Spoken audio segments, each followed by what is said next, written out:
everyone. My video will demonstrate my AI-assisted feedback tool for student work. I built the tool as a custom GPT in ChatGPT.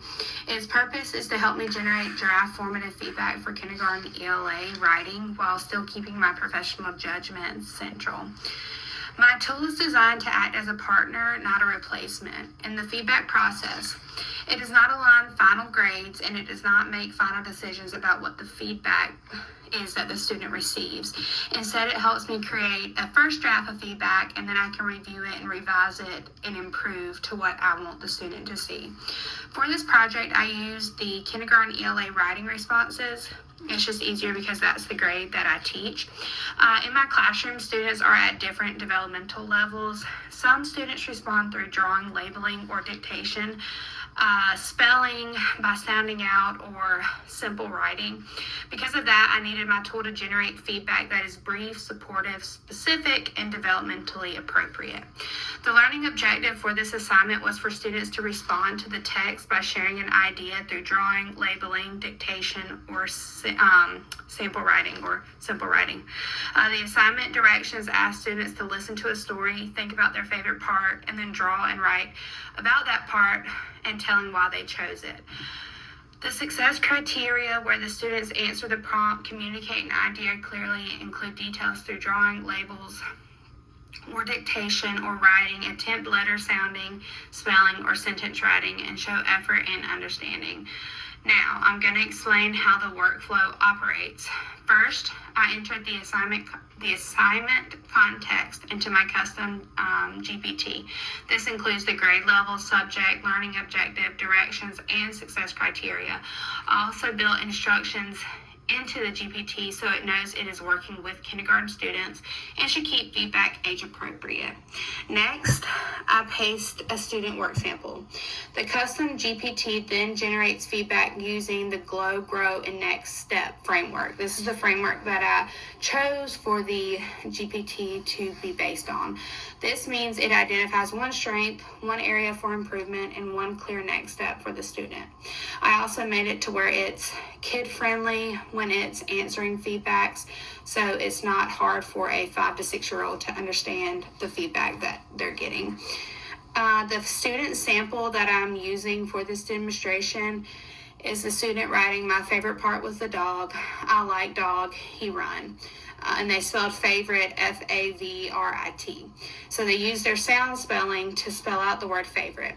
So the AI-generated feedback told me when I put in my student sample that the glow was that you told your favorite part clearly by writing about the dog, and you added more by saying what the dog did, he run. Your grow would be to try to tell a little bit more about why the dog was your favorite part so your reader can understand your thinking. My next step that the GPT gave for the student was to add one more sentence like, "I like the dog because." This is where I stepped in as the teacher. I reviewed the AI feedback and decided whether it was accurate, useful, and developmentally appropriate for the student. I looked for anything that sounds too vague, too advanced, too general, or not fully connected to the student's actual work.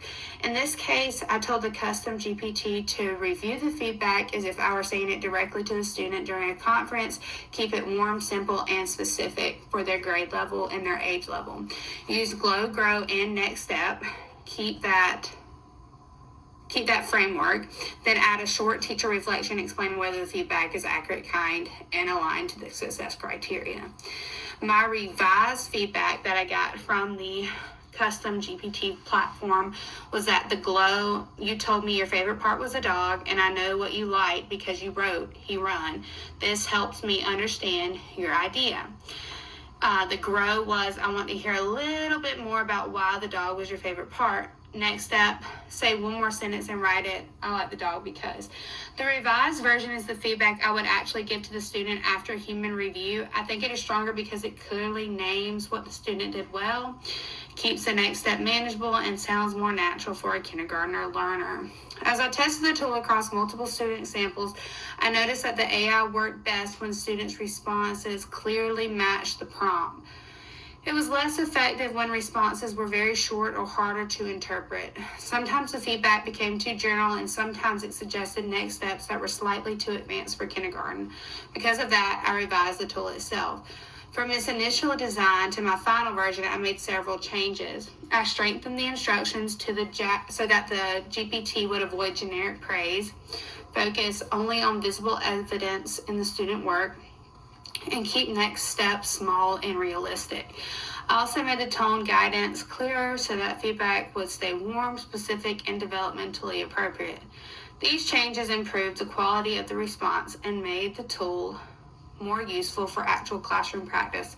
Overall, this project showed me that AI can be helpful as a drafting partner for teacher feedback, but it still needs human oversight. My professional judgment stayed central throughout the process because I reviewed, revised, and finalized every response. The tool supported efficiency and consistency, but the final instructional decisions remained mine as the teacher.